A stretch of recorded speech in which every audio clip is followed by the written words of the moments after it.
येत्या 5 ते 10 वर्षात कुठले जॉब्स बेसिकली खूप बूमवर येणार आहेत, म्हणजे त्याला खूप डिमांड येणार आहे येणारे 5 ते 10 वर्षात. नॉन आय टी आपण म्हणतोय, जे पण नॉन आय टी बॅकग्राऊंडमधले आहेत, सो त्यांच्यासाठी काय आहे का हे 5 ते 10 वर्ष जे ए आयमध्ये ते काय करू शकतात आणि त्यांचं करिअर बेसिकली त्याच्यामध्ये करू शकतात. ओके, पण मॅम जसं की आपण आत्ता बघितलं की TCSने 12,000 लोक काढलेत आणि खूप ते व्हायरल झालं. मार्केटमध्ये खूप टफ सिच्युएशन आहे जॉबसाठी, किंवा इतकं आपण बघतोय की फ्रेशरसाठी ओपनिंग म्हणलं तर ते किती रांग मोठी आहे. मग काय करायचं नेमकं ह्यामध्ये, की जी जनरेशन तुम्ही म्हणते जेनझी, ह्याच्यामध्ये आय टी फिट का होत नाही ते नेमकं, म्हणजे काय इश्यू आहे? झालं. त्यामुळे जनरेटिव्ह AI शिकण्याचा करेक्ट वे हा आहे. नमस्कार मित्रांनो, माझं नाव अभिषेक आणि तुम्ही पाहतात AB इंटरव्ह्यूज. तर मित्रांनो, परत एकदा आपल्यासोबत आहे Sarika ma'am. So first of all परत एकदा AB इंटरव्ह्यूज मराठीमध्ये स्वागत आहे. सो मॅम पुणेरी पॅटर्नच्या फाउंडर आहेत आणि खूप सारे I T related course ma'am शिकवत असतात. सो परत एकदा स्वागत आहे मॅम तुमचं. Thank you so much sir. मला पुन्हा एकदा चान्स मिळतो इथं येण्याचा आणि तुमच्यासोबत पुन्हा चर्चा करण्याचा. सो मॅम, जसं की आपले 2 पॉडकास्ट ऑलरेडी झालेले आहेत आणि तुम्ही जर नसेल बघितलं तर डिस्क्रिप्शनमध्ये लिंक दिलेली आहे, तुम्ही नक्कीच ते दोन्ही पॉडकास्ट चेकआउट करू शकता. सो आजचा मॅम जसं की टॉपिक आहे की आय टी रिलेटेड, की बेसिकली 5 ते 10 वर्षात असे कुठले करिअर्स आहेत आय टीमध्ये जे हाय पेईंग जॉब्स असू शकतात, जे लाखोचे पॅकेज आपण म्हणतोय की येणारी पिढी जी आहे आत्ता घेऊ शकते, ते बेसिकली फ्रेशर्स असो किंवा एक्सपिरियन्स असो. सो काय सांगाल त्याबद्दल, की तुम्हाला काय वाटतं की येत्या 5 ते 10 वर्षात कुठले जॉब्स बेसिकली खूप बूमवर येणार आहेत, म्हणजे त्याला खूप डिमांड येणार आहे येणारे 5 ते 10 वर्षात? Definitely sir. आपण मार्केटमध्ये ऐकतोय की AI जॉब जाणार, यापेक्षा AI जॉब जनरेटही होणार आहेत. तर इथं आपण लक्ष दिलं पाहिजे. तर त्यामुळे जर आपल्याला AI रिलेटेड जॉब हवे असतील पुढच्या 5 ते 10 वर्षांमध्ये, तर आपल्याला डेटा सायन्स, त्याच्यामधलं आर्टिफिशियल इंटेलिजन्स असेल, मशीन लर्निंग असेल, IoT असेल, हे सगळं आपल्याला यायला पाहिजे. आणि महत्त्वाचं फॅक्टर काय आहे की हे सगळं ड्राईव्ह होतं डेटावरती. सो डेटा रिलेटेड जॉब, मग त्यामध्ये तुमचं एक्सेल आलं, बेसिक एक्सेल आलं, त्यानंतर पॉवर BI किंवा डेटा हँडल करण्यासाठी जे काही टूल्स आहेत ते सर्वच त्याच्यामध्ये आले. तर या जॉबला कधीच मरण नाही आहे. त्यानंतर महत्त्वाचं फॅक्टर आहे की जसं की हॉटेलमधला जसा कुक असतो, तसं IT डेव्हलपर जो असतो त्याचं रिप्लेसमेंट नाही होऊ शकत. कारण डेव्हलपर ही अशी व्यक्ती आहे की ती एव्हरी टाईम नवीन कोड बनवते, ते क्लायंटच्या रिक्वायरमेंटप्रमाणे डेव्हलप करते आणि रिप्रेझेंटही करते. तर त्याची रिप्लेसमेंट होऊ शकत नाही का, कारण किती मोठा AI जरी आला तरी त्याला कस्टमाइज रिक्वायरमेंट अंडरस्टँड नाही होत. तो एखादा तुम्हाला बेसिक कोड देऊ शकतो किंवा एखादी SQLची क्वेरी तुम्हाला लिहून देईल, पण ते तुम्हाला पूर्ण प्रोजेक्ट नाही बनवून देऊ शकत. सो त्या केसमध्ये डेव्हलपर असेल किंवा डेव्हलपमेंटमध्ये पुन्हा एकदा क्लाउडचा एकदम मेन रोल आहे. म्हणजे जसं की आता आपण बेसिक लोकल सर्व्हर वापरतो ॲज अ स्टुडंटला शिकवण्यासाठी, त्याच पद्धतीने आपला AWS किंवा ॲझूर किंवा गुगल क्लाउड हे सगळे स्टँडर्ड लेवलचे क्लाउड आहेत. मग ते जास्त यूज होतात. म्हणजे आजकाल छोटा जरी प्रोजेक्ट असेल तरी ॲझूरशिवाय लोकं घेत नाहीत, कारण कोणालाही ते हे नको की बाबा लाखो रुपये इन्व्हेस्ट करून मग मला साधं क्लाउडमुळं माझे साईट हँग होते, तर हे कुणालाच चालत नाही.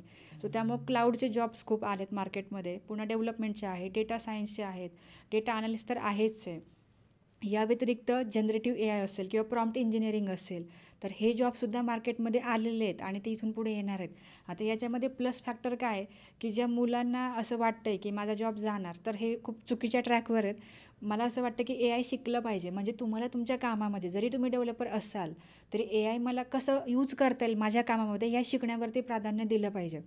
खूप मुलं असा विचार करतात की अरे माझा जॉब जाणार, मी कशाला IT क्लास करू. मला असं म्हणायचं आहे की जर तुम्हाला AI येत असेल तर ते जर तुम्ही बेस्ट वेने यूज करताय तर तुम्ही कमी टाईममध्ये मॅक्झिमम प्रोडक्टिव्हिटी ॲड करताय. सो त्या related ML engineer, machine learning engineer किंवा AI इंजिनियर, तर अशा ओपनिंग खूप आल्यात मार्केटमध्ये. सो हे जॉब्स इथून पुढच्या 5 ते 10 वर्षांमध्ये मॅक्झिमम असतील.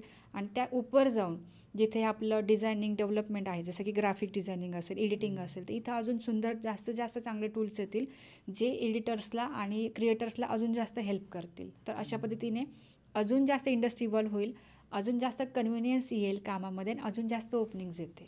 ओके, पण मॅम जसं की आपण आत्ता बघितलं की TCSने 12,000 लोक काढलेत आणि खूप ते व्हायरल झालं. ते आपण म्हणतो की ती न्यूज इतकी व्हायरल झाली की सगळेजण आता बघता येतं की अरे मार्केटमध्ये खूप टफ सिच्युएशन आहे जॉबसाठी, किंवा इतकं आपण बघतोय की फ्रेशरसाठी ओपनिंग म्हणलं तर ते किती रांग मोठी आहे. मग काय करायचं नेमकं ह्यामध्ये, की आय टीमध्ये यावं का नाही असं झालं आता?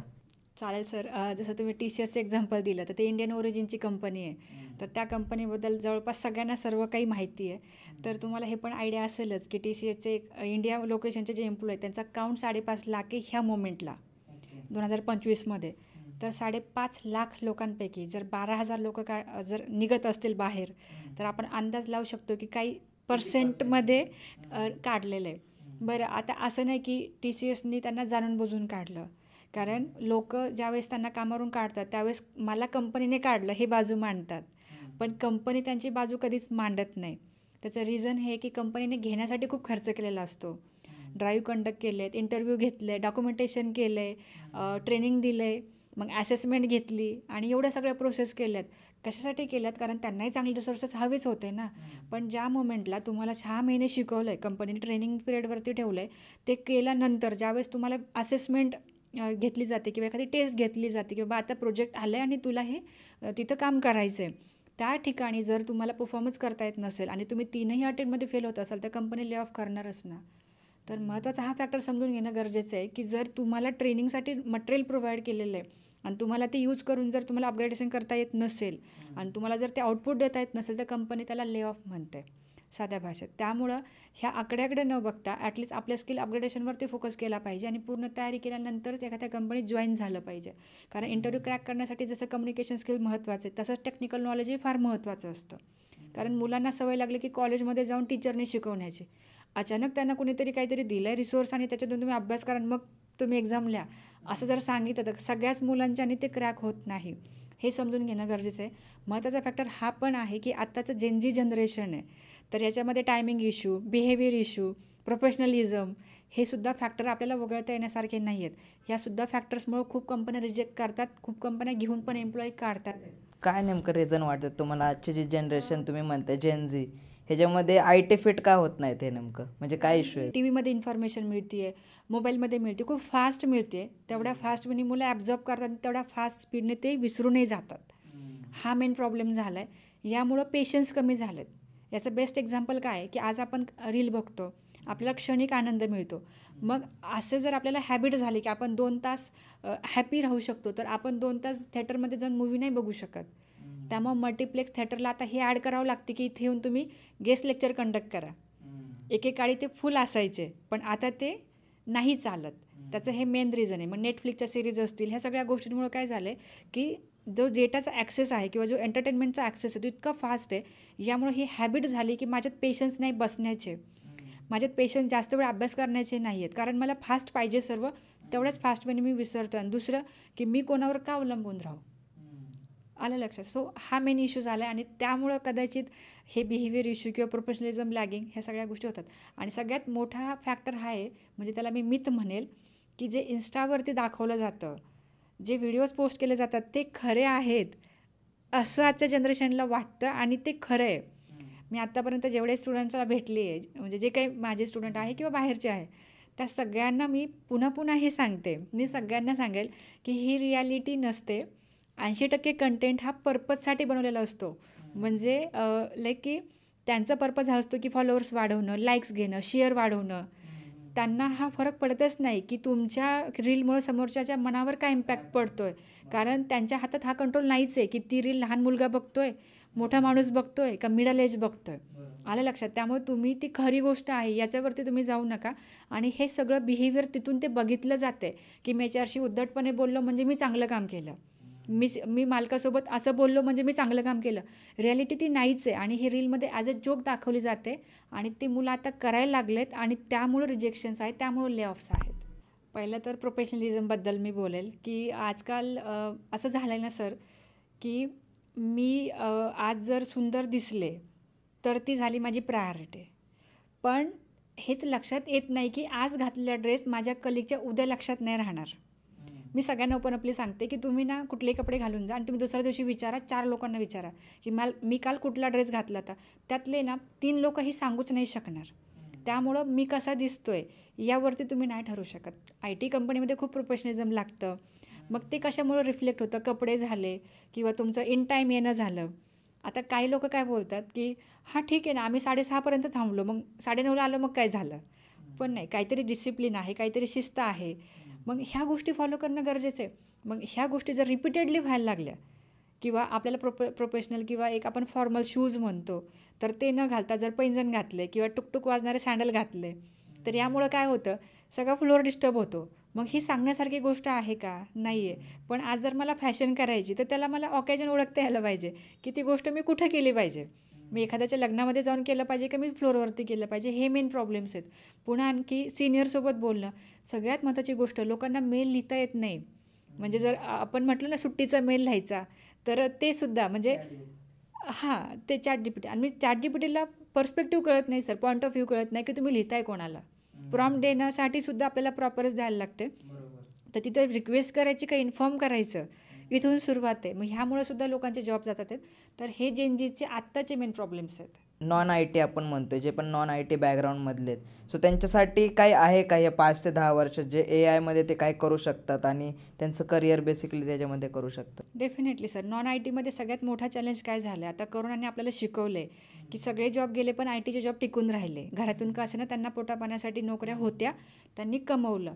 तर मग फार्मा झालं, केमिस्ट्री झालं किंवा त्यानंतर आपलं ॲग्री झालं किंवा फूड इंडस्ट्री झाली, तर यामधले मॅक्झिमम जे काही मुलं आहेत की जे महाराष्ट्र सोडून बाहेर जाऊ शकत नाही, किंवा काही मुली आहेत की ज्यांनी फार्मा तर केलं पण फार्मा कोडिंग करूनसुद्धा त्यांना गुजरातला जाऊ म्हणजे जाता नाही येत किंवा अहमदाबादला जाता येत नाही.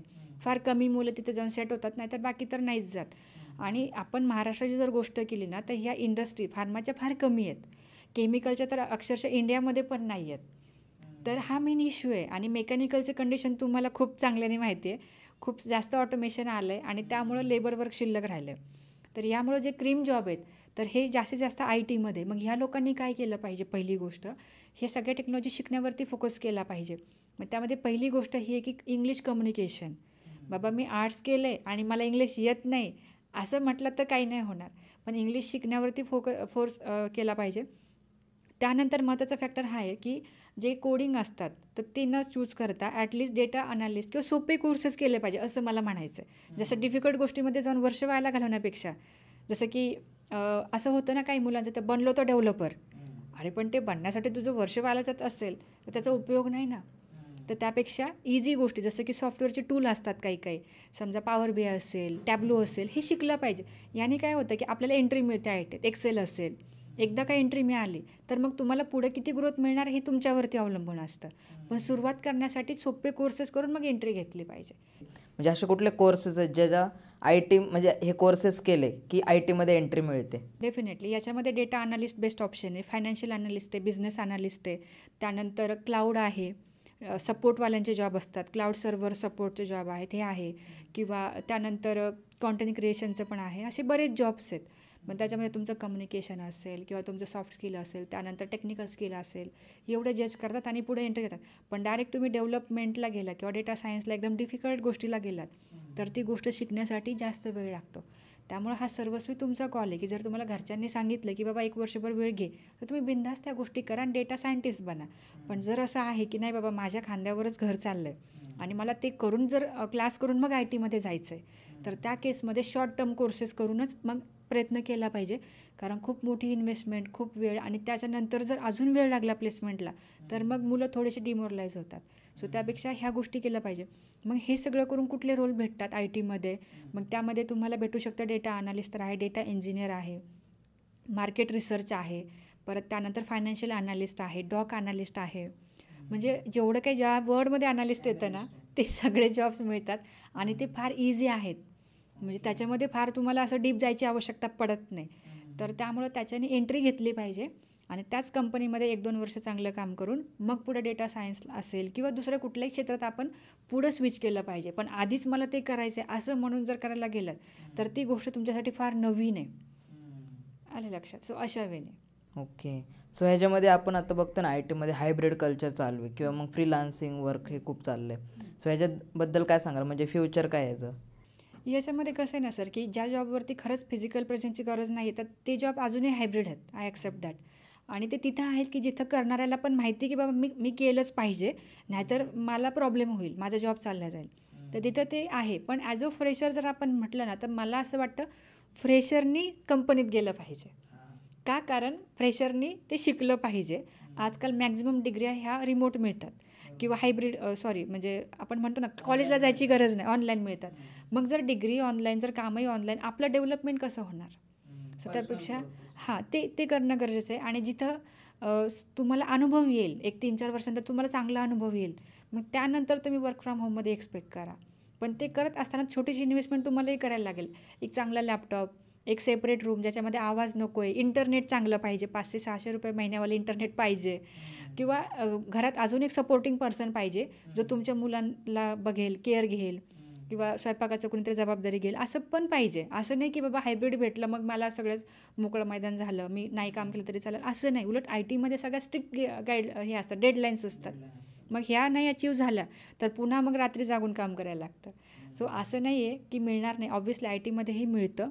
आणि मॅक्झिमम कंपन्यांनी हायब्रिडमध्ये ऑलरेडी आणलं आहे सुद्धा.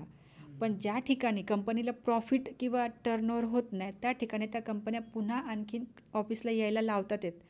सो हेही आपल्याला टाळता येणार नाही. त्यामुळं करोना एक सिच्युएशन होती ज्या ठिकाणी ते शक्य झालं, आता ते शक्य नाही आहे असं. ओके.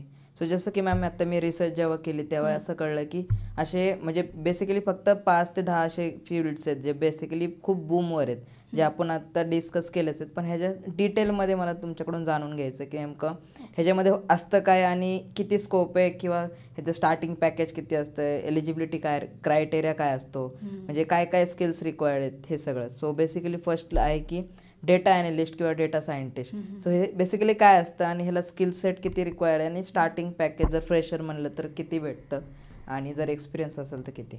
ओके. डेटा अनालिस्टचं एक्सपिरियन्सचं पॅकेज 7 ते 8 लाख आहे. ओके. पण जर फ्रेशर आहात तर फ्रेशरसाठीचं ते पॅकेज 3-4 लाखपासून सुरू होतं. मग ह्या पॅकेजसाठी पहिलं तर इंग्लिश फ्लुएंट पाहिजे, कारण सगळे कस्टमर्स किंवा क्लायंट फॉरेनचे. बरोबर. दुसरी गोष्ट, तुम्हाला प्रॉपर ॲटलिस्ट एकतरी लँग्वेज यायला पाहिजे, जसं पायथन लँग्वेज आहे, स्क्रिप्टिंगला यूज होतं. डेटा इम्पोर्ट करण्यासाठी स्क्रिप्ट लिहायला लागतात. ओके. ती आली पाहिजे. त्यानंतर तुम्हाला एक्सेल, SQL डेटाबेस तरी माहिती पाहिजे, किंवा ॲटलिस्ट पॉवर BI किंवा टॅब्लो एक तरी डेटा व्हिज्युअलायझेशन टूल यायलाच पाहिजे. तर हा झाला टेक्निकल स्किल सेट. मग ह्या गोष्टी कशा यायला पाहिजेत की फक्त आता समजा तुम्ही मला थेरॉटिकल प्रश्न विचारला की ma'am what is power BI, तर मी सांगेल that is the biggest data handling tool that can use for the millions of data to handle. एवढ्यावर भागत नाही. मला L2 राऊंडला सुद्धा तुम्हाला स्क्रीन शेअर करून कोड एक्सप्लेन करायला लागतो, तो डॅशबोर्ड क्रिएट करायला लागतो, तो एक्सप्लेन करायला लागतो की समजा इयरचा मी डेटा किंवा डॅशबोर्ड तुमच्यासमोर दाखवला, तर मला एक्झामिनर हे विचारतो की मग मला एका दिवसाचं तुम्ही सांगा काय सेल झालं, मग मला लास्ट मंथचा सांगा, डिसेंबरला किती झाला. मग इथं मी गडबडले नाही पाहिजे. मग ह्यासाठी माझी हँड्स ऑन प्रॅक्टिस पाहिजे. तर हा रोल आहे डेटा अनालिस्टचा की तो प्रॉपरली अनालाइज करतो आणि त्याच्या टीमला हेल्प करतो. मग इथे इलिजिबिलिटी काय आहे की तुमचं एज्युकेशन बॅकग्राऊंड कुठलंही असू द्या, तुम्हाला हा स्किल सेट यायला पाहिजे. त्यामुळे डेटा अनालिस्टसारखं जे काही ट्रेनिंग आहे किंवा बिझनेस अनालिस्ट असेल, म्हणजे नाव कुठले असू द्या, काम तर तेच आहे, तुम्हाला डेटावरती काम करायचं आहे. सो त्यासाठी बॅकग्राऊंडचं कुठलाच क्रायटेरिया नाही आहे. फक्त एंट्री लेवल पॅकेज ऑफर म्हणजे ॲक्सेप्ट करता यायला पाहिजे आपल्याला. तर हे मेन आहे. काही काही मुलांचं असतं की मला डायरेक्ट 6 लाखाचंच पॅकेज पाहिजे. मग माझी रिक्वायरमेंट हे असेल की तुमचे 2025च पासआउट पाहिजे, थ्रूआउट 80%च पाहिजे. पण जर आपल्याला तेवढे मार्क्स नाही आहेत तर आपल्याला इनिशियलला जेवढं मिळेल तेवढं पॅकेज स्वीकारलं पाहिजे. हे समजणं गरजेचं आहे. कारण काय होतं, अपेक्षा खूप आहेत लोकांच्या आणि असल्या पण पाहिजेत, व्हाय नॉट. कारण डिग्रीसाठी लाखो रुपये खर्च केले, पण खरंच मी इंटरव्ह्यूसाठी कॅपेबल आहे का हे बघितलंच नाही. असं नाही पाहिजे. जर माझा गॅप आहे खूप, म्हणजे समजा 2018 पासआउट आहे किंवा मी हाऊसवाईफ आहे, माझं एकही जॉब नाही झालेला, तर त्या केसमध्ये मला मिळेल त्या पॅकेजवरती सुरुवात करण्यावरती फोकस करणं गरजेचं आहे. असं नाही आहे की मला पॅकेज द्यायचं नाही. त्याच्यामध्ये मेन प्रॉब्लेम काय होतो की आता आमच्याकडे 5-6 कंपन्या अशा आहेत ना सर की ज्याच्यामध्ये क्रायटेरियाच नाही आहे. पॅकेज 3 to 4 lakhs आहे. बट आता तुम्ही मला सांगा की आपल्याकडे because of corona, because of problems कितीतरी बेरोजगार लोक आहे, ठीक आहे. मग जर क्रायटेरिया नाही आहे तर त्यासाठी कितीतरी लोक इलिजिबल आहेत. बरोबर आहे. मग यामुळं काय होतं ना की त्या कंपनीचा हायरिंग जो रेशो आहे किंवा क्रायटेरिया तो लई मोठा असतो. 3 नाही 4 राऊंड घेतील, बिकॉज त्यांच्या तर सगळ्यांनाच जायचं आहे. आणि याच्यामध्ये अजून एक कॅटेगरी ही पण आहे की जे ड्रॉपआउट्स आहेत. MPSC, UPSC, बँक एक्झाम, आपल्याकडे व्हरायटी. आपलं महाराष्ट्र फुल ऑफ व्हरायटीने भरलं आहे. मग त्यामुळं असं होतं की आपलं 2018 पासआउट, आपला 7 वर्षांचा गॅप, आणि मग आपण डेटा अनालिस्ट केलं आणि मग आपल्याला ते पॅकेज मिळतंय की नाही. कॅपेबल होण्यासाठी 6 महिने तरी मन लावून अभ्यास करणं गरजेचं आहे. आलं लक्षात. तर हा डेटा अनालिसचा एक ट्रॅक झाला हम्म. की ज्यामध्ये इनिशियल लेवलला एक 2-3 लाखापासून सुरुवात होते आणि एक 3-4 वर्षामध्ये एक 7-8 लॅक्स अबो जातं. पण तेवढं तुम्हाला कॅपॅसिटी पाहिजे की तुम्ही तेवढे ॲनालिटिक्स टूल्स किंवा जे काही डॅशबोर्ड्स आहेत ते क्रिएट करून त्यावरती व्हिज्युलायझेशन केलं पाहिजे. यामध्ये मेन काम हे असतं की तुम्हाला डेटा अनालाइज करण्यासाठी त्या डेटाबद्दल रिसर्च करायला लागतं, ओके. अंडरस्टँड करायला लागतं आणि त्यानुसार डिसिजन मेकिंग होतं. कारण अख्ख्याच्या अख्ख्या टीम त्यावरती ड्राईव्ह होत असतात. सो ही गोष्ट करत असताना तुम्हाला एक्सपिरियन्स घेणं फार गरजेचं आहे. त्यामुळे डायरेक्ट मला 7 लाखाला जंप करायची हे करण्याआधी आधी 4 इंटरव्ह्यू दिले पाहिजेत असं मला वाटतं. ओके. ह्याच्यामध्ये अजून एक सेकंड करिअर मी बघितलं की सायबर सिक्युरिटी. Yes. जर आपण बघितलं तर प्रत्येक देश आज सायबर सिक्युरिटीवर खूप काम करतोय. कारण की त्यांच्याकडे जे डेटा आहे सो बेसिकली ते खूप सेन्सिटिव्ह आहे. इंडियाकडे असेल किंवा मग बाकी रॉचा डेटा असेल किंवा मग USA पण त्यांच्या सायबर सिक्युरिटीवर खूप इन्व्हेस्ट करते. सो ह्याचं दिसतंय की खरं तर ऑपॉर्च्युनिटी आहे. सो ह्याच्यामध्ये ग्रो कसं करायचं जर समजा एखाद्याला सायबर सिक्युरिटीमध्ये करिअर करायचं असेल, जर म्हणजे आता येणाऱ्या 5 ते 10 वर्षात फ्युचर काय दिसतंय तुम्हाला? गुड. तर सायबर सिक्युरिटी आणि इथिकल हॅकिंग हे ट्रेनिंग आपण ऑफर करतो ना सर, की त्याच्यामध्ये आयडियली असं समजलं जातं की मला एखाद्याचा डेटा हॅक करता आला म्हणजे मी खूप भारी झालो आणि हा खूप गोड गैरसमज आहे. इथिकल हॅकिंगचा अर्थ हा होतो की शब्दातच इथिकल हा शब्द आहे, म्हणजे तुम्ही तुमच्या साईटच्या सिक्युरिटीसाठी ते तुम्ही करता त्याला तुम्हाला परमिशन्स लागतात. लिगल इथिकल झालं ते तुम्ही तुमच्या कंपनीच्या कामासाठी पर्पजसाठी करताय. तुम्ही अननेसेसरी जर ट्रबल करायला गेलात तर तुम्हाला प्रॉब्लेम होईल. आणि कंपनीचा जो डेटा असतो त्याच्यामध्ये ऑब्व्हियसली वेबसाईटसुद्धा येते, तर तो डेटा काही वर्ष काम करून किंवा ॲडव्हर्टायझिंग करून जनरेट झालेला असतो. तर त्या डेटाच्या सिक्युरिटीसाठी काय गोष्टी काय सिक्युरिटी मेजर आपण करू शकतो या रिगार्डिंग ते ट्रेनिंग आहे. त्याच्यामध्ये खूप जास्त असे मल्टिपल रोल्स असतात असं पण नाही की समजा 100 लोकांची टीम आहे, त्याच्यामध्ये 2 क्लाउड इंजिनियर आहेत, 70-80 डेव्हलपर्स आहेत, एक 10-15 टेस्टर्स आहेत, त्यामध्ये एखादा इथिकल हॅकिंगवाला असतो. ही हायरार्की समजून घेणं गरजेचं आहे. नाहीतर ट्रेनिंग खूप भारी मी कोणाचं ऐकलं पण अरे तुला जॉब ऑपॉर्च्युनिटीज किती आहेत मार्केटमधून हे बघणं गरजेचं आहे. म्हणजे मला असं म्हणायचं की ट्रेनिंग भले खूप चांगले आहे, तुम्ही एन्जॉयही कराल कारण त्याच्यामध्ये कोडिंग ॲसेस मॅक्झिमम नाही आहे, पण त्याचा पर्पज हा आहे की तुम्हाला एखाद्या पर्टिक्युलर डेटासाठी तुम्हाला ते हॅकिंग असतं किंवा इथिकली त्याच्यामध्ये तुम्हाला ट्रेसिंग करायचं आहे. ओके, मग तो डेटा रॅन्डम कुठलाही आपण करू शकत नाही. आता याच्यामध्ये तुम्हाला बेस्ट एक्झाम्पल देते की आता समजा असं एखादं सिच्युएशन आहे की ज्याच्यामध्ये एखादा व्यक्ती काहीतरी मोठ्या अमाऊंटचं लोन घेऊन फॉरेनला पळून गेला. ठीक आहे. सो इथिकल हॅकिंगचा अर्थ काय होतो सर की तो त्याचा डेटा मॅक्झिमम कुठे कुठे असेल की कधीतरी त्यांनी नोकरीवरती अप्लाय केला असेल, कधीतरी गव्हर्नमेंट साईटवरती आधार कार्डसाठी अप्लाय केलं असेल, कधीतरी 7/12 भरला असेल. सो ह्या सगळ्या साईट्सचा ॲक्सेस त्यांना असतो आणि ते त्या पॉझिटिव्ह पर्पजसाठी त्याला सर्च करत असतात. That is called as ethical hacking. आणि तिथं त्यांना ते अलाउड आहे because they have the permissions of India government. So अशा काही गोष्टी असतात, पण इट डझंट मीन की त्याच्यामध्ये खूप नंबर ऑफ ओपनिंग्स आहेत. Even though we are offering the training but there are limited number of openings. So ह्या गोष्टी आहेत. मॅक्झिमम ज्या कंपन्या पहिले 5 वर्ष काम करतात त्यांच्याकडे हे लोकही नसतात because they don't have such budget. Indian कंपनीचं बोलते मी. They don't have such budget to offer such different type of person. Problem झाल्यावर जागे होणारे बरेच लोक आहे. त्यामुळे इथिकल हॅकिंग सायबर सिक्युरिटीमध्ये सुद्धा फ्युचर आहे, पण त्याच्यामध्ये जो हायरिंगचा रेशो जो आहे ना तो कम्पॅरेटिव्हली फार कमी आहे. तर हे समजून घेणं गरजेचं आहे. स्किल सेट काय लागतात आणि सॅलरी पॅकेज काय एक्सपेक्ट करू शकतो. ह्याच्यामध्ये स्किल सेटला जर आपण बघितलं ना तर त्याच्यामध्ये बेसिक असं रिक्वायरमेंट ॲज नाही आहेत की समजा तुम्हाला हाचा ऑलरेडी कोडिंगचा बॅकग्राऊंड पाहिजे असं काहीच नाही. तुमची डिग्री कुठली का असे ना, पण त्यामध्ये तुम्हाला ॲटलिस्ट हे समजून घेता आलं पाहिजे की पर्स्पेक्टिव्ह काय आहे त्या गोष्टी. जसं आपण क्लाउडबद्दल बोललो की क्लाउडमध्ये कुठलंच तुम्हाला कोडिंग नाही करायचं, बट तुम्हाला लिनक्स ऑपरेटिंग सिस्टीम माहिती पाहिजे, तुम्हाला इन्स्टन्सेस कळाले पाहिजे, तुम्हाला इंटरनेट कसं केलं जातं तर ते कळालं पाहिजे. तर असं त्या टाईपचं ते हे राहतं, म्हणजे त्याच्यामध्ये सिलेबस वगैरे त्या टाईपचा राहतो. आणि यामध्ये जॉब ऑफरिंग जर आपण बघितलं तर जॉब ऑफरिंगमध्ये पण हायेस्ट पॅकेज आपण बघू शकतो. कारण एखादा रोल असेल तर तेवढं ऑब्व्हियसली मिळतं, पण त्यामध्ये तेवढा एक्सपिरियन्स नंतरच ते मिळतं. इनिशियल लेवलला फार अगदी खूप मोठं पॅकेज आहे असं पण नाही. आत्ता जर ह्या मोमेंटला बघितलं ना सर तर data science in the AIML सगळ्यात हाय पॅकेजेस आहेत मार्केटमध्ये. सगळ्यात टॉपला ते अर्निंग आहे, त्याच्यानंतर बाकी सगळं येतं. डेव्हलपरचे जॉब पण त्याच्या बॉटमला आहेत असं. कारण डेटा सायन्समध्ये development plus data plus algorithm आणि हे सगळं करून मग ते जे लोक असतात तर ते हेल्थ केअर किंवा मोठ्या एखाद्या इंडस्ट्रीसाठी एखादा मोठा प्रॉब्लेम सॉल्व्ह करण्यासाठी हेल्प करतात. जसे की for example cancer patient treatment याच्यामध्ये एखादा असा AI यूज केलेला असतो की ज्याच्यामुळे डॉक्टरांऐवजी तो AIच ते प्रॉब्लेम सॉल्व्ह करतो. मग तिथे तशा लोकांना जास्त सॅलरी मिळते. आलं लक्षात. तर त्यामुळे डेव्हलपर त्याच्या आधी येतो, त्याच्यानंतर मग AI असं. सो सॅलरी पॅकेज किती असेल स्टार्टिंग? सायबर सिक्युरिटीला एक 2-3 लाख आपण इनिशियली पकडू शकतो एक स्टार्टअप लेवलच्या कंपनीमध्ये. ओके. म्हणजे जनरेटिव्ह AI किंवा मग आपण मशीन लर्निंग म्हणतोय. सो बेसिकली हे नेमका काय असतं आणि ह्याच्यामध्ये स्किल सेट काय रिक्वायर असतात? सर, जनरेटिव्ह AI हे कोण शिकू शकतं की जो ऑलरेडी वर्किंग आहे. ओके. कारण त्याला हे कळतं की मला हे टूल ह्या कामासाठी कसं वापरायचं आहे. फॉर एक्झाम्पल गुगल कोलॅब आहे, ठीक आहे. सो गुगल कोलॅब मला पायथन कोडिंगसाठी वापरायला लागतं, बरोबर. मला पायथन कोडिंग ऑलरेडी येतंय, मी ऑलरेडी काम करतोय, पण मी अजून ॲज अ AI ते कसं बेस्ट यूज करू माझं टाईम सेव्ह करण्यासाठी, हे तुम्हाला जनरेटिव्ह AI शिकवतं. तर ते ट्रेनिंग बेसिकली एक्सपिरियन्स लोकांसाठी आहे की जिथं त्यांना कॉन्टेंट क्रिएशन असेल, त्यांचे कोड लिहिणं असेल, त्यांच्या क्वेरीज लिहिणं असेल किंवा कुठल्याही टाईपचं काम करायचं असेल तर त्यासाठी N नंबर ऑफ AI असतात. तर ते कसे वापरायचे हे त्याच्यात शिकवलं जातं. हे फ्रेशरसाठी रिकमेंडेड अजिबात नाही का, कारण फ्रेशरला एकच लँग्वेज माहीत नाही.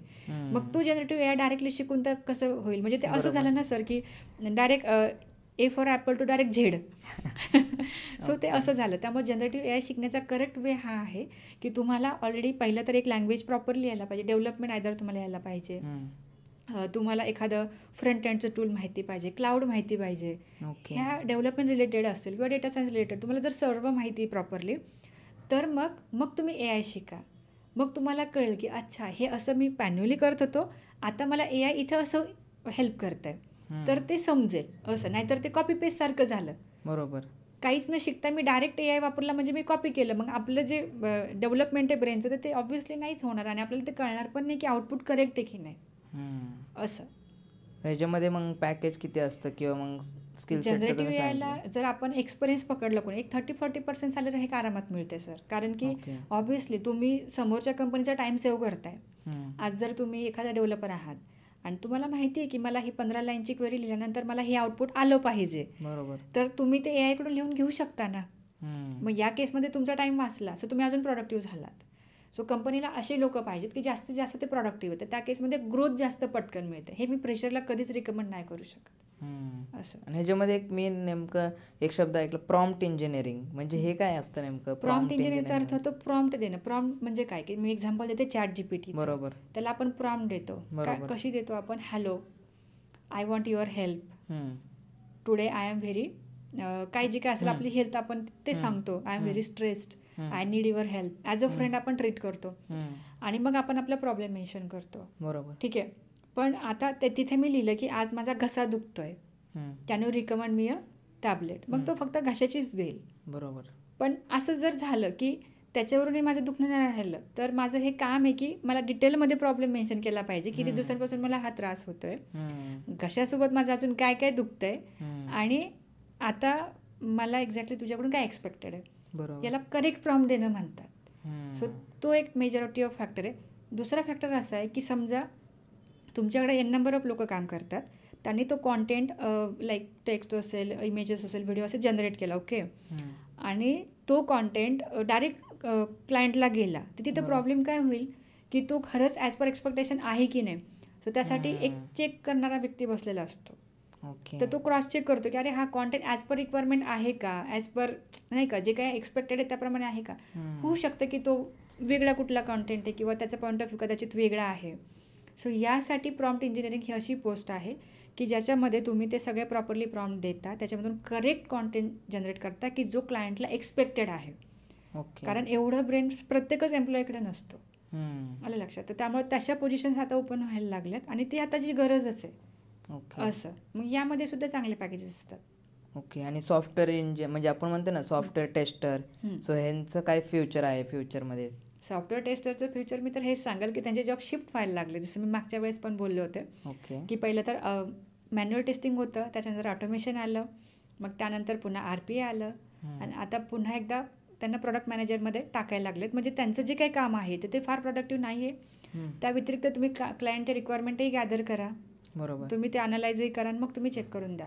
सो काम तेच आहे, पण हळूहळू त्यांच्यातल्या ऑटोमेशनमुळं, टूलच्या ऑटोमेशनमुळं त्यांना ते अपग्रेड करूनच पुढं जायचं आहे. तर या लेवलनी ते आता व्हायला लागले. त्यामुळे त्यांचं फ्युचरबद्दल मी एवढं सांगाल की त्यांनी अपग्रेड करत राहिलं पाहिजे. आणि आत्ता सॉफ्टवेअर टेस्टिंगमध्ये सुद्धा कराटे फ्रेमवर्क आले की जे हेल्प करतं की तुमचा जो काही UI आहे तर ते UI टेस्टिंगसाठी हेल्प करतं. मग त्या केसमध्ये ते मग मार्केटमध्ये आले की चला बाबा मी ते अपग्रेड करतो, माझ्या कंपनीला अजून मी कसं बेटर आउटपुट देतो, याकडे फोकस पाहिजे आपला. ओके. सो ह्याच्यामध्ये अजून एक आहे की आत्ता जर समजा आपण फ्रेशर आहे आणि त्यामध्ये आपण काही टूल्स यूज करून काही छोटेसे प्रोजेक्ट्स करू शकतो का? ॲक्च्युली केलेच पाहिजेत. विदाउट प्रोजेक्ट तो रेझ्युमे बनलाच नाही असं मी म्हणेल. कारण जर तुम्ही IT मध्ये काम करायला बघताय तर तुम्ही फक्त शिकलाय हा एक पार्ट झाला, पण ते शिकून तुम्ही काय इम्प्लिमेंट केला हा दुसरा पार्ट आहे, तो फार इम्पॉर्टंट आहे. कारण रेझ्युमे रिजेक्शनमध्ये ॲक्शन वर्ड्स मिसिंग आहेत. म्हणजे काय की मी एखादी गोष्ट बनवली, क्रिएट केली, मॉडिफाय केली, हे शब्दच मिसिंग आहेत. सो त्यामुळं प्रोजेक्ट बनवणं फार गरजेचं आहे. आता ते बनवायचे कुठले, तर आत्ता HRच्या डोक्यात हे राहिलंच नाही आहे की managements, software management system, school management system ह्याचा जमाना गेला आहे. म्हणजे ते झाले कॉलेजचे प्रोजेक्ट्स, म्हणजे अजूनही तुम्ही लहानच आहेत. तर मी सांगेल की ChatGPTचा यूज करून एकदम अट्रॅक्टिव्ह एखादं नाव तुम्ही घ्या. बरं, त्याच्यानंतर तुम्ही ते सॉफ्टवेअर यूज करा. भरपूर ठिकाणी प्रोजेक्ट्स असतात. तुम्हाला जर एखादं प्रॉपर बॅकएंड, जावा बॅकएंडमध्ये चांगला एखादा फॉर्म जरी बनवला ना, व्हॅलिडेशन फॉर्म, तरीसुद्धा तुम्ही तो ॲज अ प्रोजेक्ट म्हणून मेन्शन करू शकता. मग त्याच्यामध्ये तुम्हाला सिम्पल तुमचं ID ॲज इक्लिप्स वापरायचं आहे, SQL as a database connection करायचं, त्याच्यामध्ये डेटा सेव्ह करायचा आहे आणि तो फॉर्म मग फेच करायचा. इतकं सिम्पल. मग त्याच्या टेक्नॉलॉजी कुठल्या वापरल्या, HTML वापरलं, परत जावा वापरलं, जे काही असेल ते तुम्हाला मेन्शन करायचं आहे. त्यानंतर त्या प्रोजेक्टचा पर्पज किंवा तो प्रोजेक्ट कसा हेल्प करतो आहे तुम्हाला, ॲज अ डेव्हलपर असेल किंवा ॲज अ मॅनेजमेंट असेल, ॲज अ इंडस्ट्री असेल, तो किती हेल्पफुल आहे हे तिथं लिहिणं गरजेचं आहे. काही मुलं फक्त टायटल लिहून मोकळे होतात. मग ह्या टायटलने समोरच्याला कळत नाही, कारण तो ब्रह्मदेव नाही आहे ना. त्यामुळं आपल्याला हे सांगावं लागतं की मी कसं, कारण HR हा कधीच टेक्निकल पर्सन नसतो. तुमचं पहिलं इम्प्रेशन रेझ्युमेवरती आहे, ठीक आहे. त्याला काय कळतं की बाबा प्रोजेक्ट बनवलं, त्यांनी अशी अशी हेल्प केली, असा टाईम म्हणजे टाईम सेव्ह झाला आहे, पैसा सेव्ह झाला आहे इनडायरेक्टली, म्हणजे हा जरा सेन्सिबल आहे, सिम्पल. तर मग त्यासाठी तुम्हाला ते सगळं मेन्शन करणं गरजेचं आहे. फक्त हे नेसेसरी नाही की ही मॅनेजमेंट सिस्टीम बनवली आणि हे टूल वापरले, का वापरले, कशासाठी वापरले, काय सेव्ह झालं आणि कुठे हेल्प झाली, तर हे फॅक्टरवरती ते केलं पाहिजे. आता बऱ्यापैकी मुलांना ही शंका असते की प्रोजेक्ट करू कुठला. मला असं म्हणायचं की आयडिया तुमची फार सिम्पल का असेना, फार सिम्पल का असेना, पण ती करा. का, कारण आयडिया सिम्पल आहे किंवा भारी आहे यापेक्षा इम्प्लिमेंटेशन आहे का हे गरजेचं आहे.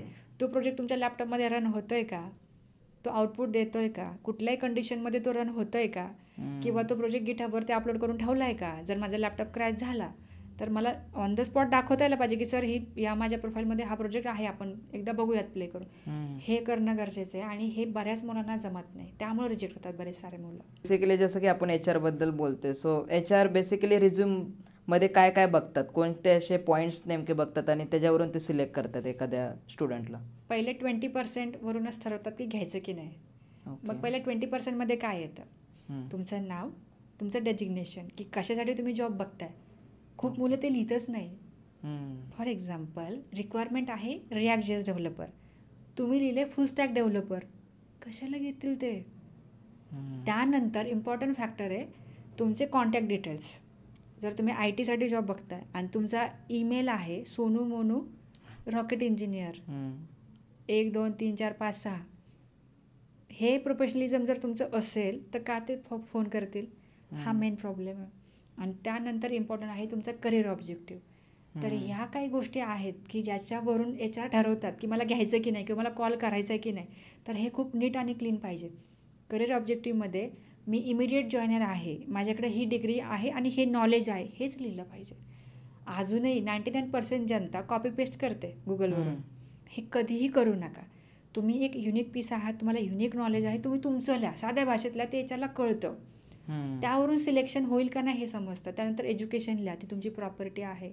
त्यानंतर टेक्निकल स्किलसेट, हे पहिलं 20% मध्ये एकदम प्रॉपरली असणं गरजेचं आहे. काही मुलं मार्क हाईड करतात, इयर ऑफ पासआउट हाईड करतात, त्यामुळे निगेटिव्ह इम्प्रेशन जातं की अरे असं का करतोय. पण तसं न करता लेटेस्ट डिग्री आधी, मग तुमचं डिप्लोमा किंवा 12th आणि मग 10th, हा असा सिक्वेन्स आयडियली गेला पाहिजे. कारण जनरली माणूस काय करतो, top to bottom, left to right असंच रीड करतो. मग तुम्ही काय इम्प्रेशन देता पहिल्या 2 सेकंडमध्ये, बरोबर. जर तुम्ही चांगलं इम्प्रेशन दिलं तरच तुम्ही सिलेक्ट होणार आहेत, नाहीतर मग ते का सिलेक्ट करतील. सो हे मेन रिझन आहे. सो ह्याच्यामध्ये अजून एक रिझ्यूममध्ये खूप जण हॉबीज आणि ते ॲड करतात. काही गरज नाही. सो बेसिकली ते पण ॲड करायची काही गरज नाही. काहीच गरज नाही. ओके. ॲड्रेस वगैरे ॲड करतात. खूप काही म्हणजे अजून विचित्र गोष्टी ॲड करतात जे त्याच्याशी काही लिहिणं ते म्हणजे काय सांगाल त्याबद्दल आज? मी तर सांगेल की बेरोजगाराचा रेझ्युमे एका पानाचा असावा. त्यानंतर पहिल्या 20% कॉन्टॅक्ट डिटेल्स आणि ऑब्जेक्टिव्ह क्लिअर असावं. त्यानंतर education details with technical skill set maximum असावं. ज्याचा 20-80चा रूल आहे. मी सगळीकडेच सांगते 20% सेल्फ 80% टेक्निकल. टेक्निकलसाठी पैसा मिळणार आहे, जॉब मिळणार आहे. मग त्याच्यामध्ये तुम्ही कुठे राहता किंवा तुम्ही मॅरिड आहात का, तुम्ही इंडियन आहात का फॉरेनर आहात, हे तर नंतर झालं ना. बरोबर. म्हणजे जर सिलेक्ट झाला तर याच्यावर तुम्हाला विचारणार आहेत की तुम्ही कुठून आलात. सो हे गोष्ट गरजेची आहे. तर ते नाही लिहिलं पाहिजे कारण त्यांना इंटरेस्ट तुमच्या प्रोजेक्ट्समध्ये आहे, तुमच्या टेक्निकल स्किल सेटमध्ये आहे. मग त्याला इलॅबोरेट करून लिहा. जसं की लँग्वेजेस त्याच्यामध्ये लिहा C++, पायथन. टूल्स लिहा. टूल्समध्ये तुम्ही लिहू शकता की पॉवर BI, टॅब्ल्यू हे टूल्स लिहा. डेटाबेसेस सेपरेटली लिहा. ओरॅकल लिहा, SQL लिहा. त्यानंतर तुम्ही AI टूल्स लिहा, ChatGPT, काय अजून भरपूर काही आहेत ते तुम्ही लिहा. सॉफ्ट स्किलमध्ये लिहा, इमिडिएट जॉईनर, टीम प्ले, असं मॅक्झिमम लिहा. कारण बोलल्याशिवाय काही होत नाही, लिहिल्याशिवाय दिसत नाही. बरोबर. मग हा फॅक्टर गरजेचा आहे, समजून घ्या.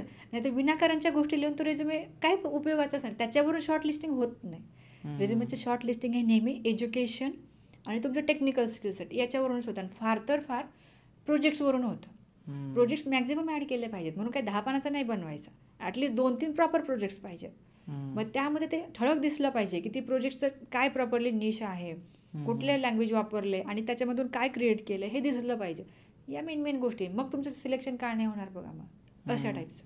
काही जण खूप जण बघितलं मी की HR राऊंड तर सिलेक्ट करतात पण मॅनेजर राऊंडला कुठेतरी ते जाऊन फसतात.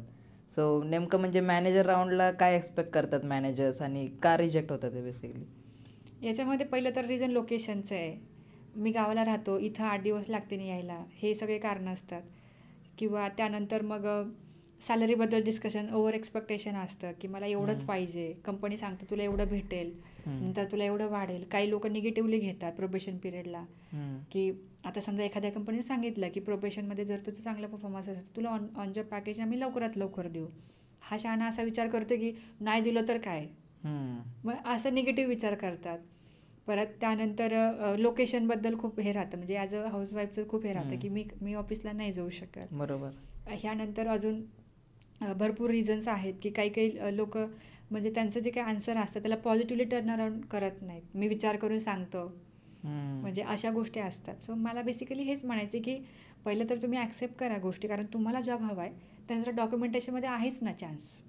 तुम्ही डॉक्युमेंटेशनमध्ये त्यांना विचारू शकता की ही टर्म्स अँड कंडिशन काय आहे, ती काय आहे. काही काही ठिकाणी बॉन्डबद्दल बोलतात, तर मग बॉन्ड काय तुम्हाला बांधून थोडी ना ठेवणार आहे. ते म्हणायला बॉन्ड आहे, तो HRचं फक्त एक हे आहे. पण आयडियली असं कधी ऐकलंय का की बॉन्डमुळे मग ह्याला फाशीची शिक्षा झाली, जन्मठेप झाली? तुम्ही कधी ऐकलंय सर? का? कारण तुम्ही रिटर्नमध्ये काय घेताय? प्रॉपर्टी घेतली, तुम्ही सोनं घेतलंय, जमीन घेतली, काय घेतलंय? काहीच नाही घेत. तुम्हाला फक्त असं सांगितलं जातं की तुम्ही तिथे लॉंग रनला टिकाव म्हणून. तुम्हाला बॉन्ड जर ब्रेकच करायचा आहे, समजा तुम्ही नाही गेला जॉबला उद्या, खरंच त्या ओनरला HRला एवढा वेळ आहे का तुमच्या घरी येऊन तुम्हाला घेऊन जायला?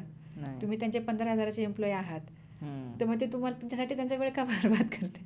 ह्या गोष्टी समजणं गरजेचं आहे. मॅक्झिमम मुलं काय म्हणतात, मला नाही करायचा बॉन्ड. नाही, कारण की मी पण बघितलंय, कारण की जेव्हा पण बॉन्डचं कुठं तरी येतं ना की 1 वर्षाचा बॉन्ड आहे, 3 वर्षाचा बॉन्ड आहे, सगळेजण घाबरतात. मी पण पर्सनली तेच विचार करायचो की अरे बॉन्ड म्हणजे नको, म्हणजे हे काहीतरी हे वेगळंच आहे काहीतरी. खरं तर बॉन्ड ही अशी गोष्ट आहे की समजा ते लिगल डॉक्युमेंट झालं बरोबर, आपण त्याला समजतो.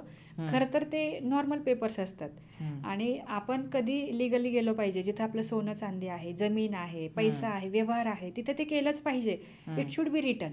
बट जिथे इंडिया गव्हर्नमेंट हे सांगते की सगळे लॉज लेबरच्या साईडने आहेत. बरोबर. आणि आता तर ते सालानी काम करायची पद्धतही संपलेली आहे. कुणी कुणावरती नाही हक्क गाजू शकत. If I wish to work then I only wish to work. If I don't want to work I will not work. आणि प्रॅक्टिकली हे समजणं गरजेचं आहे की कोणाला एवढा वेळ नाहीये मला हुडकत बसायला, अंटील अँड अनलेस काय चुकीचं करेपर्यंत तरी. हा, जर चुकीचं काही केलं, लॅपटॉपच पळून घेऊन आलाय कंपनीचं, तर त्या ठिकाणी गोष्ट अलग आहे. पण मी ही जॉईनिंगची गोष्ट करते, त्यामुळे त्याला घाबरून न जाता आपण जॉईन करून आपली जर वर्थ 10 रुपये किंमत म्हणजे आपल्या कामाची, तर ती 100 रुपये कशी होईल याच्यावरती फोकस केला पाहिजे. म्हणजे आज माझ्याकडे काही नॉलेज नाही, कंपनी मला 10 रुपये देते, ॲक्सेप्ट. पण तुम्ही काय केलं पाहिजे की पहिल्या 6 महिने एका वर्षभरात माझी व्हॅल्यू 100 रुपये कशी होईल एवढं तुम्ही प्रयत्न ठेवला पाहिजे. मग ती कंपनी तुम्हाला का काढून टाकेल?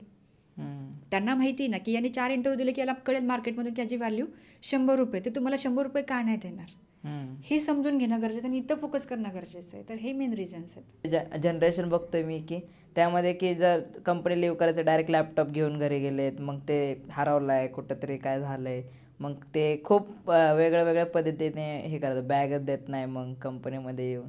मग ते असे काय आहेत का तुमच्याकडे किस्से जे आजचे जनरेशनचे? ॲक्च्युली तसं जर बघितलं ॲज अ पर्सन जर बघितलं तर तसे अनुभव मी माझ्या स्वतःसाठी घेतलेले आहेत.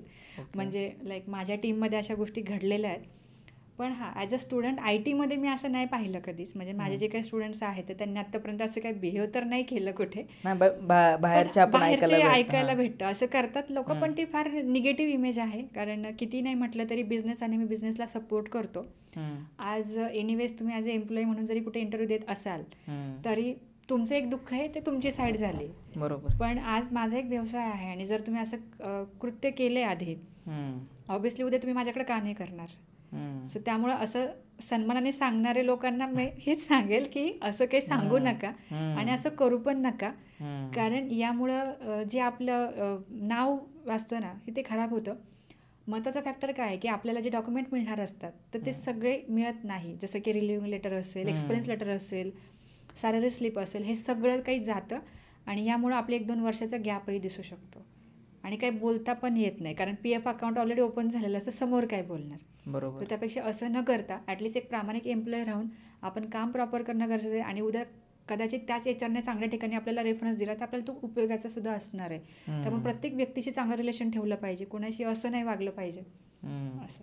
सो लास्टली मॅम मी एक प्रश्न विचारायचा आहे की मला की बेसिकली जे पण आता विद्यार्थी तुम्हाला बघतात आहेत आणि त्यांना खरंच ह्या फील्डमध्ये स्टार्ट करायचं आहे, AI फील्डमध्ये किंवा डेटा ॲनालिस्ट, मग सुरुवात कुठून केली पाहिजे नेमकी? सुरुवात ॲक्च्युली डेटा सायन्सने केली पाहिजे. कारण डेटा सायन्स हे असं क्षेत्र आहे की ज्याच्या थ्रू आपण AI/ML जॉबसाठी अप्लाय करू शकतो.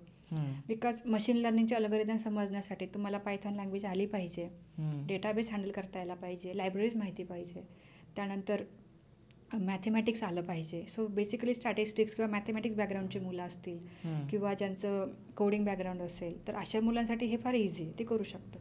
इंजिनियर बॅकग्राऊंड असेल तर त्यांनी डेफिनेटली हे करावं, कारण याच्यामध्ये थोडंसं वेळ द्यावा लागतो आणि त्यानंतरच मग हे अल्गोरिदम्स असतील किंवा हे इंटरव्ह्यू. कारण याच्यामध्ये ना फक्त असं नाही आहे की सर तेवढ्यापुरतंच विचारतील, याच्यानंतर इमेज प्रोसेसिंगबद्दल सुद्धा विचारतात. म्हणजे फार इन डेप्थ जातात. न्यूरल नेटवर्क असेल, म्हणजे आपण जे शिकवतो ह्याच्या बियॉन्ड जाऊन सुद्धा खूप क्वेश्चन असतात, जे मी स्वतःही माझ्या मुलांकडून करून घेतली तयारी. तर त्यामुळं मी हे रिकमेंड करेल की जर तुमचं मॅथेमॅटिक्स बॅकग्राऊंड असेल किंवा लेटेस्ट ग्रॅज्युएट असाल, कम्प्युटर बॅकग्राऊंड, इंजिनिअरिंग असेल तर डेटा सायन्सला तुम्ही डेफिनेटली प्रिफरन्स द्या. कारण डेटा सायन्स ही खूप इमर्जिंग फील्ड आहे. याच्या थ्रू पॅकेजेस खूप मॅक्झिमम आता सध्या मिळतात मार्केटमध्ये. ओके. सो बेसिकली मॅम आता मी एक सिरीज बघितली होती नेटफ्लिक्सवर, जी बिलियनर्स बंकर म्हणून होते. सो त्याच्यामध्ये एक असं दाखवलं होतं की अलेक्सासारखं एक टूल आहे, जे अलेक्सा आपण जे यूज करतोय घरामध्ये, जे खूप जण अलेक्सा होम म्हणून यूज करतात. सो बेसिकली त्या टाईपचं एक म्हणजे एक AI त्यांनी बनवलेलं असतं आणि त्यामध्ये बेसिकली ते AI इतकं ॲडव्हान्स दाखवलं त्या पिक्चरमध्ये, म्हणजे सिरीजमध्ये, की ते ऑपरेशन्सला मदत करते आज कुठंतरी. म्हणजे AIमुळं डॉक्टरचा जॉब जाऊ शकतो, असं काय होऊ शकतं का? ॲक्च्युली काही पार्ट आहे की जिथं AI हेल्प करतोय डॉक्टर्सला, पण सगळंच काम नाही होऊ शकत. कारण त्याचं रिझन आहे की आपण जसं भारतासारख्या ठिकाणी राहतो इंडियामध्ये, आणि आपल्याकडे ना लेवल्स आहेत सर. जसं मी आता त्याला वेगळा शब्द नाही वापरणार, पण लेवल्स आहे. जसं की एक मिडल क्लास एका टाईपच्या हॉस्पिटलमध्ये जाईल, हायर क्लास एका ठिकाणी जाईल आणि लोअर क्लास एका ठिकाणी जाईल. तर प्रत्येकाची ना अफोर्डेबिलिटी नाही आहे. एखाद्या हॉस्पिटलमध्ये भले खूप भारी मशीन आहे, पण तिथं अफोर्ड करण्याची क्षमता प्रत्येकाची नाही आहे. सो माझं म्हणायचं तात्पर्य काय आहे की AI तेव्हाही होता, आजही इथून पुढेही असणार आहे, पण प्रत्येकच व्यक्ती तो घेऊ शकतो, अफोर्ड करू शकतो, ती सर्व्हिस घेऊ शकतो, हे नाही होऊ शकत. सो त्यामुळं काही समाजातले स्तर असे आहेत की जिथपर्यंत कदाचित AI पोहोचेल पण ते त्यांच्यापर्यंत नाही जाऊ शकत. तर हा एक फॅक्टर झाला. दुसरा फॅक्टर आहे की टेक्नॉलॉजी किती पण चांगली असेल, किती फास्ट काम करत असेल, तरीसुद्धा ह्युमन इंटरफरन्स शिवाय ती वर्क नाही करू शकत. आणि ऑपरेशन्स बऱ्यापैकी ज्या आहेत आता चालले, तर त्याच्यामध्ये AI यूज होतोच आहे. तो आधी पण जास्त यूज होत होता, विशेष असा डिफरन्स जास्त नाहीच आहे त्याच्यामध्ये. पण डॉक्टरांच्या जॉबबद्दल आपण जर बघितलं तर आपण प्रिफरन्स हा AI ला नाही जास्त देत. आपण एखाद्या व्यक्तीला देतो की नाही बाबा तू सांग मला काय झालंय. म्हणजे कोरोना काळामध्ये जेव्हा लोक आजारी पडत होते त्यावेळेस ते जसं व्हिडिओ कॉलवरून डॉक्टर बघत होते त्यावेळेस गोळी खाऊनही मी बरा नाही झालो कारण डॉक्टरने मला जवळून नाही बघितलं, चेक नाही केलं फिजिकली. हां. सो असं वाटायचं. पण त्यानंतर जेव्हा सगळं ओपन झालं, नाही आता डॉक्टरने मला हात लावून बघितला, ताप आहे का बघितला, BP चेक केला, आता मला बरं वाटतंय. म्हणजे हे जे मेंटल सपोर्ट जो असतो ना तर हा अजूनही असलाच पाहिजे प्रत्येक क्षेत्रामध्ये. आणि शेतकऱ्यांबद्दल मी असं बोलेल की भारत हा जरी कृषीप्रधान देश असला तरी महाराष्ट्रासारख्या ठिकाणी सुद्धा, जसं मी काही दिवसांपूर्वी एका गृहस्थांसोबत बोलले तर त्यांनी मला असं सांगितलं की मी 75 लाखाची मशीन आणली माझ्या ग्रेप्स हार्वेस्टिंगसाठी. तर ते एकमेव महाराष्ट्रातले की ज्यांनी एवढी महागडी मशीन आणली असं ते मला म्हणत होते. तर आता तुम्ही मला सांगा की हे जे AI जे बनवतात त्यांना एवढं हाय पॅकेज असतं, ही टेक्नॉलॉजी एवढी भारी, ही टेक्नॉलॉजी कॉस्टली पण आहे, बरोबर असणारच आहे. मग ते अफोर्ड प्रत्येकजण करू शकतो का? कितीतरी द्राक्ष उत्पादक आहेत पण प्रत्येकजण ते अफोर्ड नाही करू शकत. अजूनही ज्या आपल्या जुन्या गोष्टी आहेत त्याच वापरल्या जातात का? कारण त्याच्या शेतकऱ्याची लेवल असेल, त्याचं काम असेल, त्याचं प्रोडक्शन असेल, त्याचं आउटपुट असेल. सांगायचं तात्पर्य काय आहे की कितीही जरी AI आला तरी पण एवढा फार अगदी इम्पॅक्ट होईल असं नाही आणि तो अफोर्डही झाला पाहिजे प्रत्येक कॉमन माणसाला. तर हा पण लक्षात घेण्यासारखा मुद्दा आहे. आमचे आत्तापर्यंतचे जे प्लॅन्स होते किंवा जे आहेत तर ते ऑब्व्हियसली फ्रेशरसोबत काम करणं हेच आहेत, कारण फ्रेशरला पहिला IT जॉब मिळाला पाहिजे हाच आमचा ध्येय आणि उद्देश होता. इथून पुढे नक्कीच असणार आहे. यासोबतच आम्ही काय केलं आहे सर की आता लेटेस्टमध्ये आम्ही वीकेंड बॅचेस सुरू केल्यात वर्किंग प्रोफेशनलसाठी. कारण वर्किंग प्रोफेशनलचं कसं असतं ना की घरामध्ये फॅमिली, मुलं आणि यामुळं मग त्यांना अपग्रेडेशन करणं फार डिफिकल्ट जातं. Even though online sites available असतात पण आपण जे म्हणतो ना की मला फिजिकल ट्रेनर पाहिजे, क्लासरूममध्ये पाहिजे किंवा मला कोणीतरी समजून सांगणारा पाहिजे, तर त्या फॅसिलिटीज आत्ता आम्ही अवेलेबल केल्यात. मग त्यामध्ये आम्ही काय ऑफर करतो आहे की क्लासरूम आणि online training Magarpatta city IT पार्कमध्ये वीकेंड बॅचेस सॅटर्डे संडे फक्त. ऑलमोस्ट सॅटर्डे संडेला 1 hourची एक बॅच असेल. त्यामध्ये Python web development with the Django framework आणि React JS as a front end, त्यानंतर data science in the AI/ML, generative AI आणि सॉफ्टवेअर टेस्टिंग ॲडव्हान्सचे ट्रेनिंग्स. तर हे सध्या आता आम्ही इथून पुढे प्लॅन आउट केलेलं आहेत वर्किंग प्रोफेशनलसाठी. ह्याचं साधारण ड्युरेशन 2 ते 3 महिने, कारण त्यांचं ग्रास्पिंग किंवा अंडरस्टँडिंग खूप चांगलं असतं. सो त्यामुळं त्यांना सॅलरी हाईकसाठी खूप हेल्प होते की रनिंग एक जर पॅकेज असेल तर त्याच्यामध्ये स्किल सेट अपग्रेड केला तर त्यांना जास्तीत जास्त सॅलरी पुढच्या कंपनीत मिळते. आणि इंटरव्ह्यू क्रॅकिंगसाठी सुद्धा रिअल टाईम कसं एक्सप्लेन करायचं हे पण आम्ही गाईड करतो, जेणेकरून त्यांना त्यांच्या करिअर स्विच करताना चांगली ग्रोथही मिळते आणि चांगली कंपनीसुद्धा भेटते.